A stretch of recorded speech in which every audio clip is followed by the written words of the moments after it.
G'day to all you lovely people and welcome back to my channel.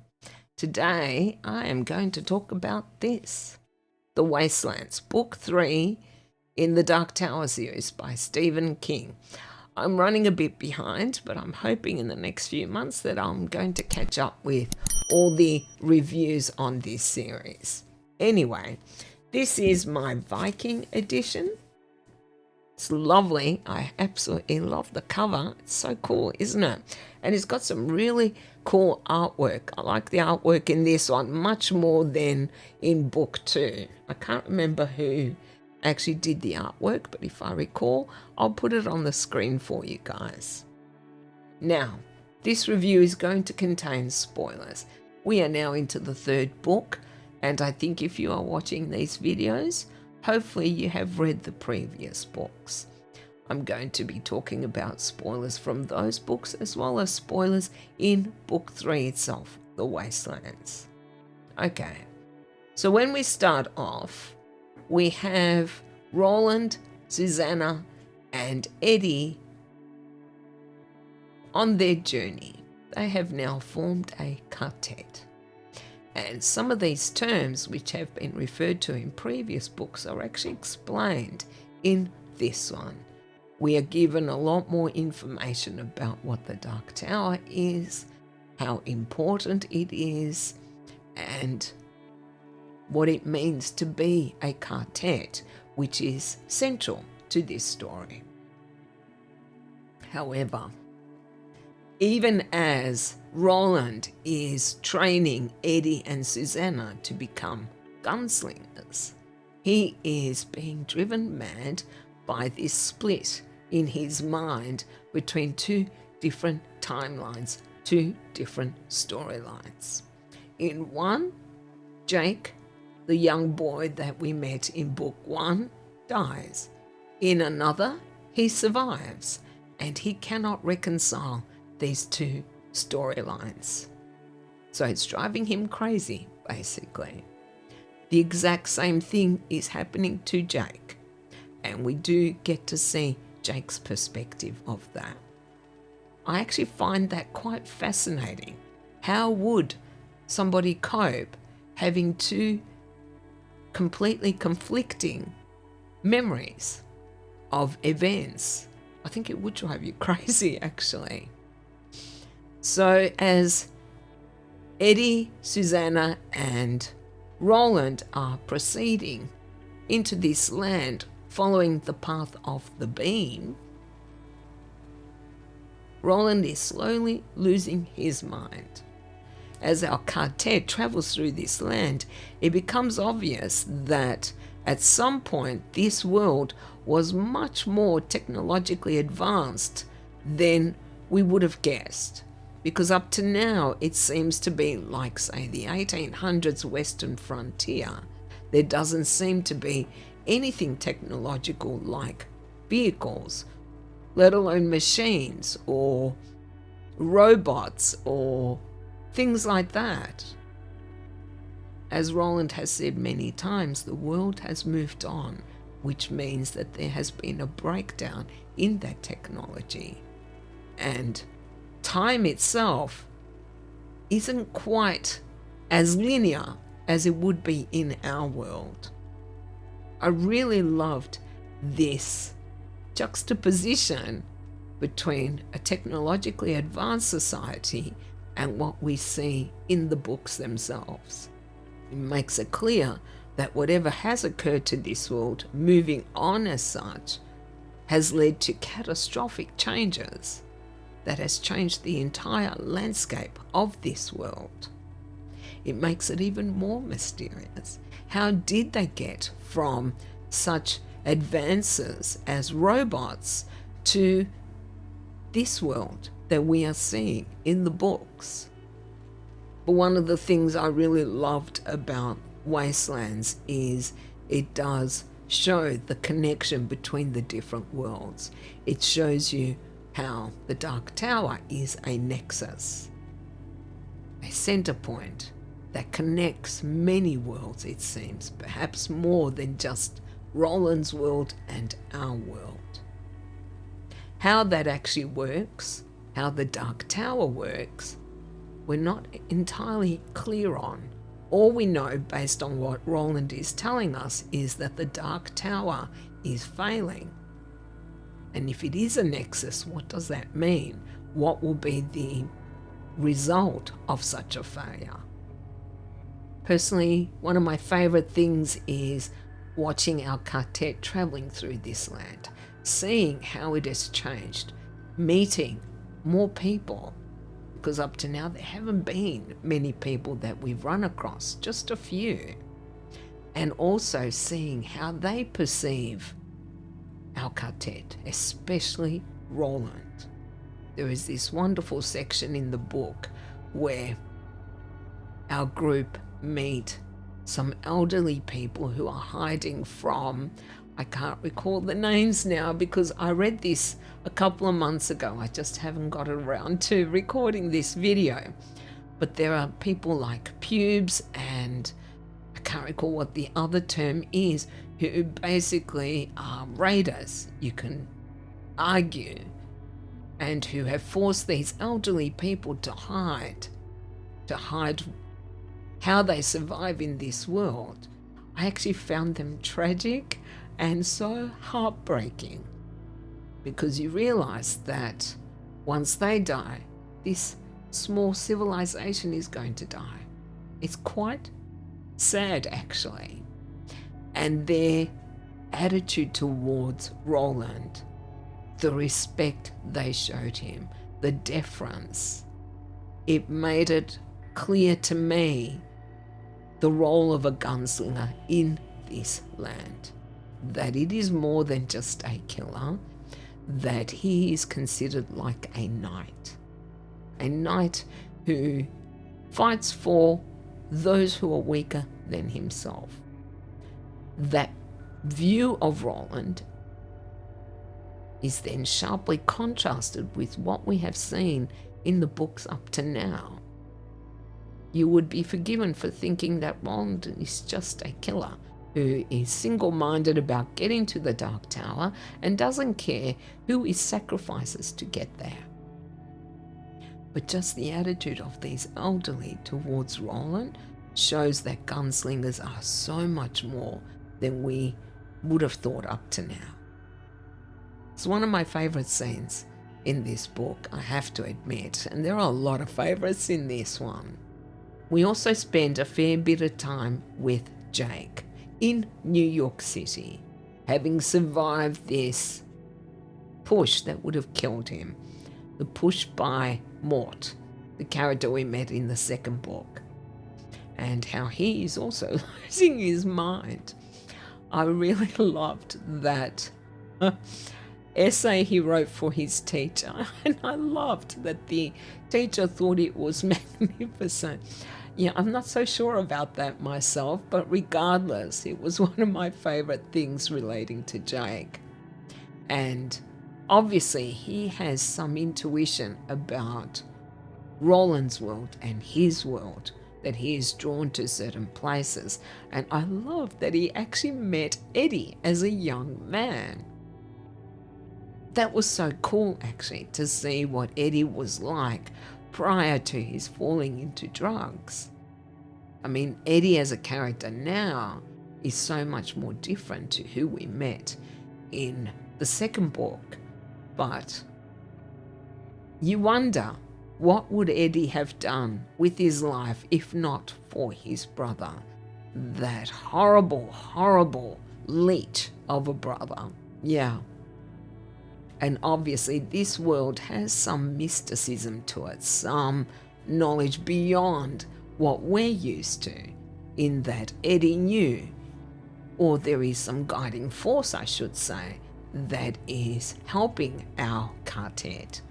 That whole scene with the incubus and Susannah and sex being the price to open this portal, and poor Jake having to travel through this haunted house where the house itself seems ready to swallow him whole.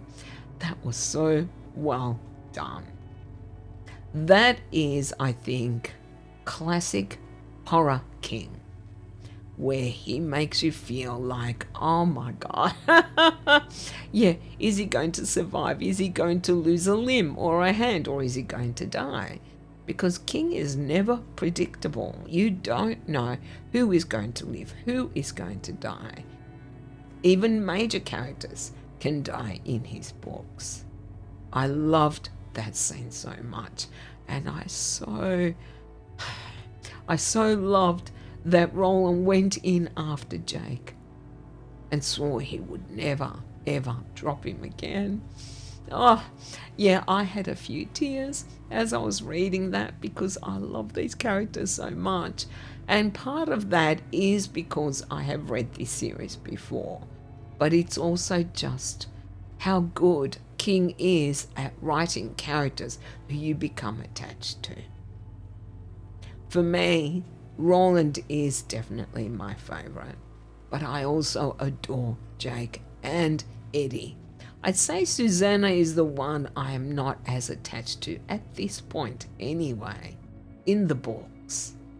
But that entire scene was so atmospheric and so tense that I was on the edge of my seat. Even though I knew what was going to happen, it didn't matter.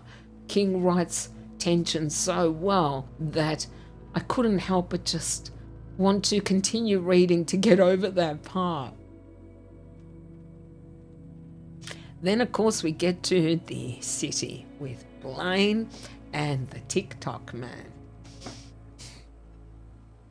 But this city and the people that make up this city, it shows you the absolute worst in humanity, just like the elderly showed us the best.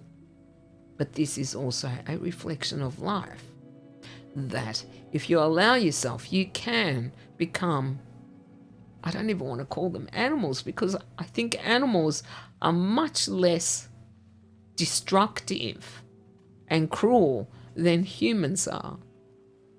Because all the threats and the abuse that Jake suffered was just horrific.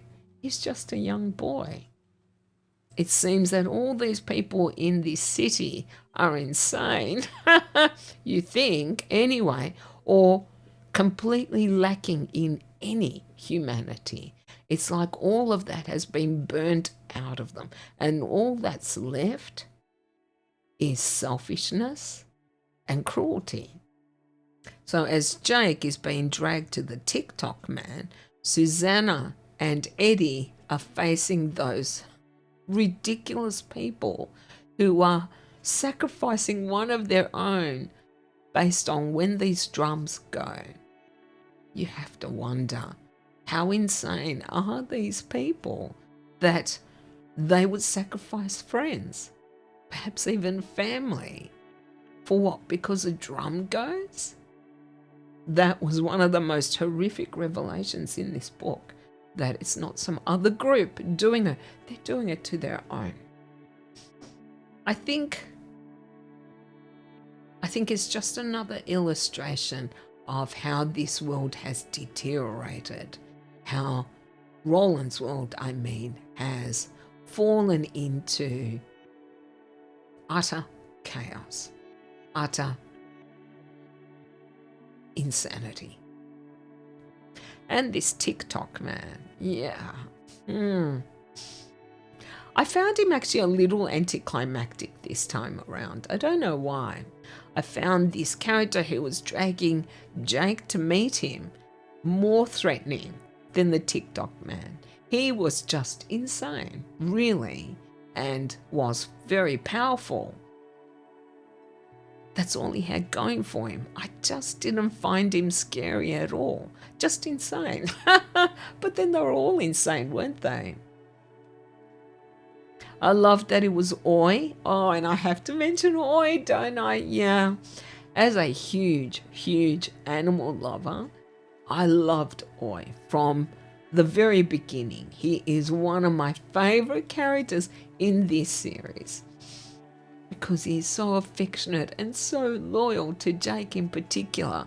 Yeah, I just adore this animal companion. But I've always loved animal companions when they're introduced in books, because they're characters in themselves. And always so far, and I know it's still very early, but already he seems to have a very distinctive character. I loved that it was him that rescued Jake. Yeah, him and Roland, of course. Yeah, Blaine. Yeah, Blaine.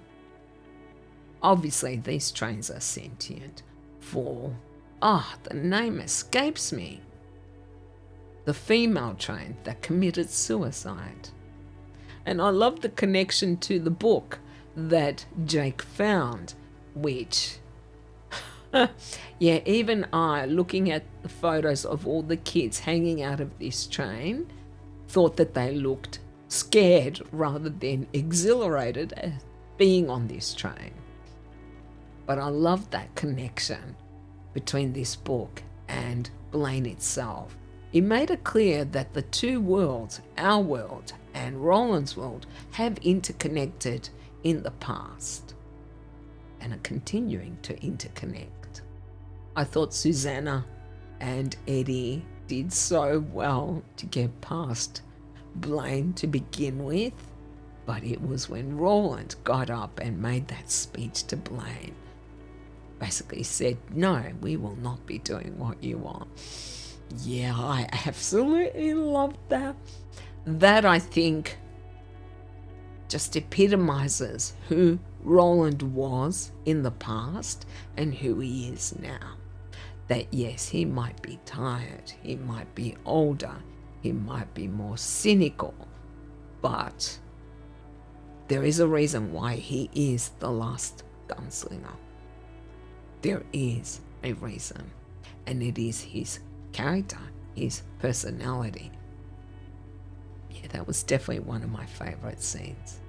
And whilst the book has been left on a little bit of a cliffhanger, we have to assume that our quartet, which now seems to be complete, is going to survive. In summary, I think this one is my favorite so far, though I still adore the Gunslinger because it's so unusual. But this one is definitely my favorite. Seeing all our heroes together, this wonderful quartet, seeing the relationship slowly building between these characters, seeing how they are slowly starting to change and adapt in this world, seeing Roland also showing a bit of humanity which he hasn't up to now. I love the bonds between these characters. Where it's going to go, however, still is uncertain, because the Roland we have known up to now hasn't always been trustworthy. Yeah. But this book also gives you more insight into what the Dark Tower is, into the connections between the different worlds.